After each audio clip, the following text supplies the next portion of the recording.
Depuis l'an 2000, le monde a été frappé par plus de 1700 tremblements de terre d'une magnitude supérieure à 5. Nombre d'entre eux se sont produits autour de la ceinture de feu, située sur le pourtour de l'océan Pacifique. En Amérique du Nord, la plus grande menace est la faille de San Andreas, susceptible de provoquer un tremblement de terre d'une magnitude inégalée, ce qui lui a valu le surnom de Big One. La destruction potentielle de la Californie est une perspective terrifiante qui pourrait avoir des conséquences inimaginables. Mais le Big One n'est que le début de ce qui nous attend. Mauvaise nouvelle. Les scientifiques ont prédit un événement bouleversant pour la planète en 2030. La probabilité que nous assistions à cet immense séisme, le Big One, est de 70%, et sa magnitude devrait atteindre les 6,7 sur l'échelle de Richter. Il aura bien pour origine la faille de San Andreas, mais nos prévisions sont malheureusement insuffisantes pour le moment. Toutefois, un tremblement de terre de grande ampleur se produit une fois tous les 100 ans. Cela nous donne donc le temps de nous préparer à la catastrophe. Si étions capables de voyager dans le temps, nous serions en mesure de voir de nos yeux les tremblements de terre qui ont ravagé San Francisco et le fort Tejon. Les bâtiments construits il y a longtemps ne sont pas à l'épreuve de ce genre de séisme. Ils s'effondrent inévitablement. Même s'ils tiennent le coup, il ne faut pas y pénétrer. Mais les bâtiments ne sont pas ce qu'il y a de plus dangereux. Vous devez faire attention aux installations électriques et aux conduites de gaz. Votre maison sur la colline est peut-être charmante, mais elle est dangereusement exposée. Lors d'un tremblement de terre, une colline peut subir un énorme glissement de terrain qui détruira tout sur son passage. Dites adieu aux voyages en voiture, car toutes les routes seront détruites. Prévoyez des réserves d'eau et de nourriture, car vous ne pourrez plus faire de courses. Cette catastrophe ne sera pas bon marché. Les États-Unis devront débourser environ 200 milliards de dollars pour se remettre du désastre. Sachez qu'au moins, le tremblement de terre ne provoquera pas de tsunami. Mais il y a quelque chose qui peut causer encore plus de dégâts que ce Big One. La célèbre zone de subduction de Cascadia commence en Californie et se termine à Vancouver, au Canada. La faille de San Andreas n'est rien comparée à cette zone. Elle pourrait anéantir la totalité du littoral. Une vision terrifiante. La subduction est un phénomène d'enfoncement d'une plaque tectonique sous une autre plaque d'une densité plus faible. Nous avons donc ici la plaque nord-américaine et la plaque Juan de Fuca.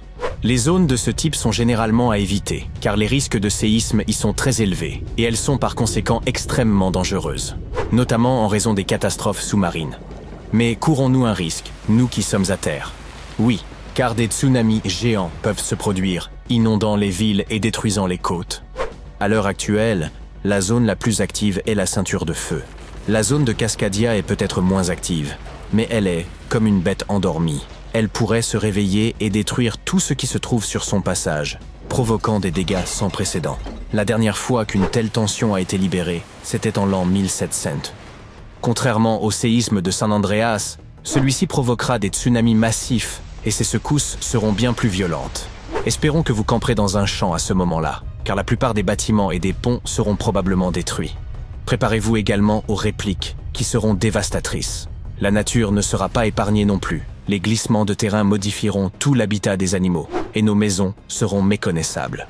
Heureusement, il y a une lumière au bout du tunnel, et les scientifiques font tout ce qu'ils peuvent pour assurer notre sécurité.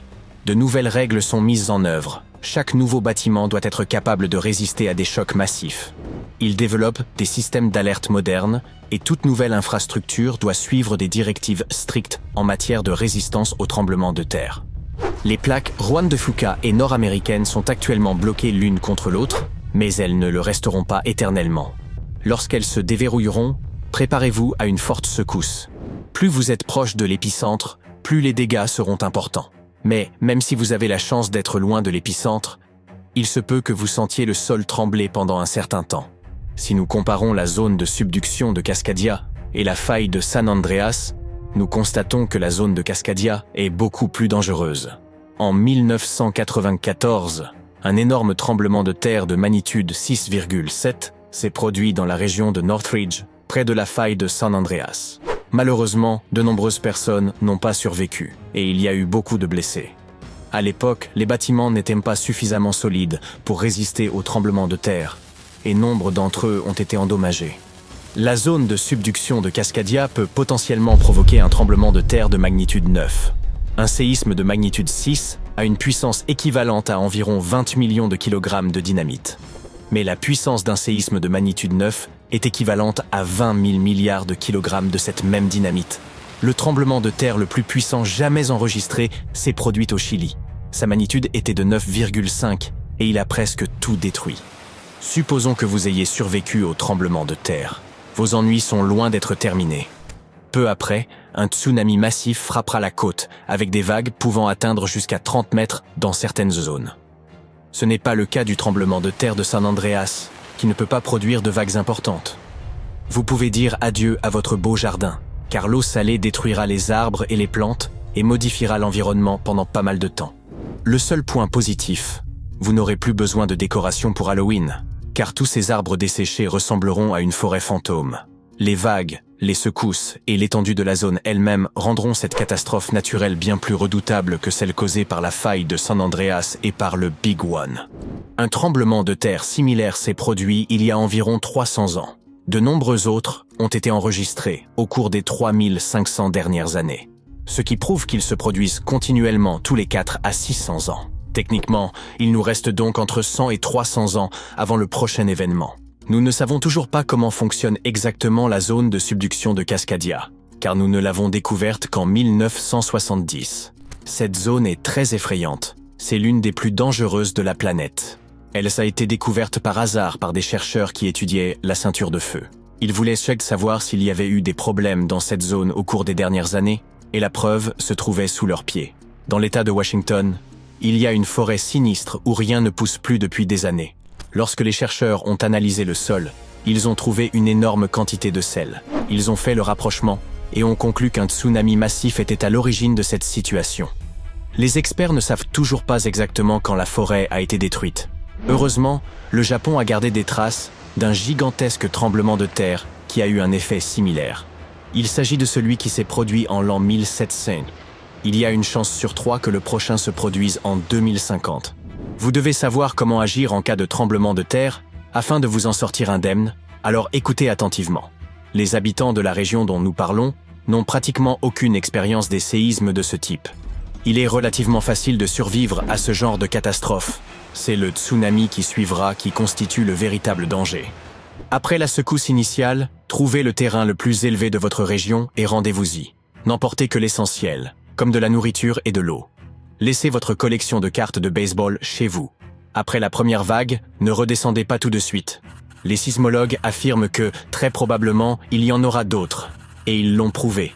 Le 22 mai 1960, le sismologue Jerry Eston et ses 4 amis se sont rendus à Hawaï pour observer un tsunami qui devait se produire vers minuit. Ils ont installé leur matériel sur le pont de Wailuku et planifié un itinéraire de secours. Ce pont avait été détruit lors du précédent tsunami, mais le nouveau pont était beaucoup plus haut et mieux adapté. Après minuit, l'eau se trouvait à 1,2 mètre au-dessus de son niveau moyen. La deuxième vague a frappé une demi-heure après minuit, et l'eau est encore montée de 2,75 mètres à 1 heure du matin. L'eau est ensuite redescendue d'environ 2 mètres. Mais l'horreur était loin d'être terminée. Ils ont ensuite vu une vague d'un peu plus de 6 mètres de haut. Cela nous prouve que les tsunamis sont imprévisibles et que nous devons absolument écouter les experts pour rester en sécurité.